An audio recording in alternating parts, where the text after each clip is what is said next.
So you're mentor for women in banking and finance, which, as I say, is also an incredibly important thing. What are the main challenges or things that you talk about with these women? A lot of the challenges are women that want to change. So they've been in their company for a while and they want to leave. Yeah. But they don't know how to leave. Right. So they've been there, whether it's 2, 3, 4, 5, 6, 7, 8+ years, and they want to move to another company, sometimes within the same industry, sometimes they want to try something different, but they don't know how to, and they don't know if they can, if they're good enough. So it comes back to that imposter syndrome. And it's like, well, yes, you are. It's particularly harder for women, right? Yeah. Yeah. And what's interesting, yesterday I was at a summit, financial crime summit, and there was a women in FinCrime breakfast. And a lady talked about the fact that when it comes to us as women, we see a job spec. It's maybe a list of 10 criteria. We can do 9 out of the 10. Yeah. But we don't focus on the 9 that we can do. We focus on the 1. Oh, I can't do that. Oh, I don't have experience in that. Oh, I don't think if I apply, it's not going to work. I'm not going to get through. Whereas the guys, I can do 2 out of 10. I'm applying. Yeah. They're a lot more bolder. So that's what you find with women. We're not as bold as we need to be. And that could be through the workplace environment that they've been in, whether it's been not necessarily the most healthy, yes, or they may have gone through personal challenges, which has really reduced and really chipped away at their confidence, or a combination of the two.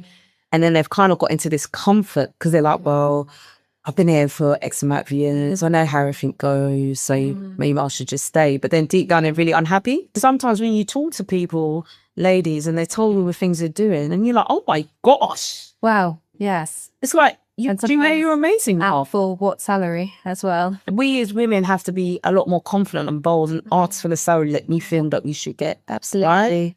Not just think, oh, I'll just accept whatever it is. Yes. Negotiate. Negotiate. Yeah. You never know. You'd be quite surprised. I'm so open and sharing my story because it's not been, just skipping through the fields and just been all smooth. There's been lots of ups, but there's been lots of downs.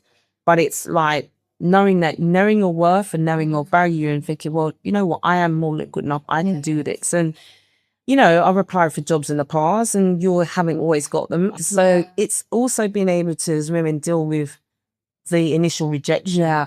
Knowing that even though you might have thought it was for you, it wasn't for you. But then I always look at it, whenever bad things happen, look at the positives, because there are always positives, even if it's only one, even if it's really small, there'll be a positive in on that. Yeah, absolutely. What is the lesson you can learn? So when I look back on it, I just thought, well, there's so much, interview practice. I don't think you can ever have enough interview practice, right? And so as Ebon say. Yes, it does. How you answer questions, how you could portray yourself, how you get your elevator pitch right. When they say, tell me about yourself, when they say, walk me through your CV, doesn't mean every single bullet point for your CV. Absolutely not, because they have actually read it, but they want to hear you summarize it in a specific kind of way and to showcase yourself. Yeah. So you have to develop a really thick skin and being very resilient, and also don't take it personally. Yeah. Something I've learned. Do not take it personally, because it's not a personal thing. It's so many other reasons. Sometimes you get told the reason, sometimes you don't, but don't take it personally. Address it, acknowledge it, but then move on. Looking back, how do you now define success versus kind of what you thought it was back in your early career? Ooh, that is a really good question. How did I define success early in my career? I think it was more about how much you get paid. If you get paid X amount of money, you made it. But now, for me, I think it's really about job satisfaction, because you hear about many people who earn very great salaries. And I'm not saying that I don't, but people that do, but they're not happy in what they're doing. They don't feel that they've got a real sense of purpose in what they're doing. They don't really understand in terms of what they do, how it's contributing, or they just feel lost.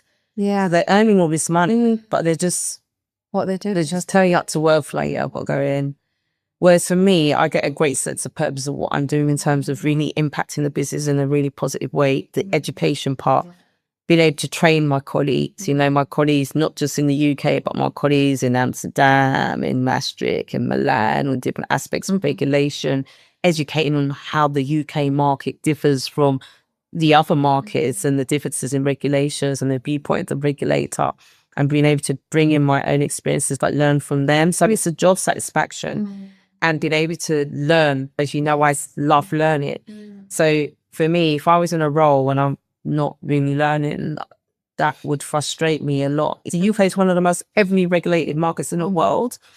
But with that intensity, you're growing, you're shaping, you're molding the organization and you're learning. So for me, the success is for me how I impact others in a positive way, how I impact my organization, not just the money, because money comes and money goes. You hear about people that are maybe in certain jobs that are not maybe as high as maybe in compliance and other areas, and they're very happy because of the job satisfaction and the purpose that they feel that their job adds to. So I don't think you should get a job to give you that purpose, because no, but it should be like a complement to your purpose already. Because I think you definitely need to have a balance between work and play, not to make your job your all and all.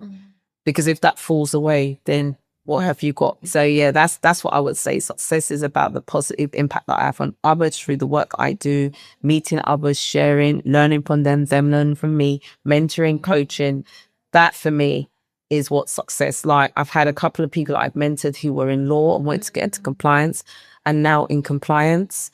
I saw one of my mentees actually this morning on LinkedIn had gone to the Chartered Institute for Securities Investment. There was a compliance podcast happening, and I'm seeing her smiling, and I thought, oh my gosh, I remember when I was speaking to her, she's like, I want to get into compliance.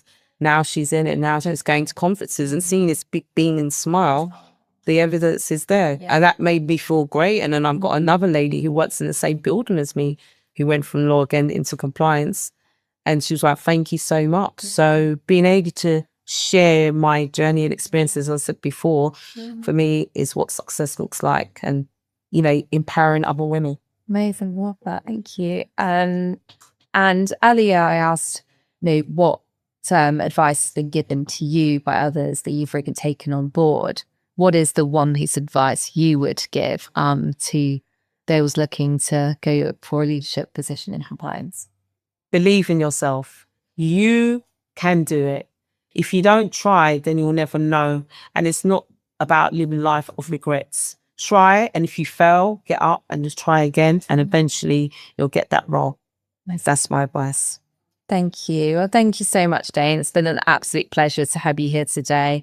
And I'm sure this will be really inspiring to watch by many individuals looking to navigate their careers in compliance. Thank you. Thank you. Thank you for having me.